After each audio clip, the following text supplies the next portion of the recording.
হযরত আবু রাদিয়াল্লাহু তাআলা আনহু ক্ষমতায় এসে তিনি বিচারপতি বানায় দিলেন হযরত ওমর রাদিয়াল্লাহু তাআলা আনহুকে। হযরত ওমর রাদিয়াল্লাহু তাআলা আনহু তিনি আজকে বিচারক, বিচারপতি। 1 বছর বিচার কার্য পরিচালনা করলেন।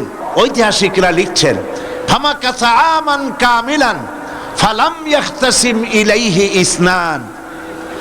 1টি বছর চলে গেল, হযরত ওমর রাদিয়াল্লাহু তাআলা আনহুর বিচারালয়ে 2টা লোক এরকম এলো না যে একজন আরেকজনের বিরুদ্ধে কোনো মামলা দায়ের করার জন্য কেউ হযরত ওমরের দরবারে আসলো না।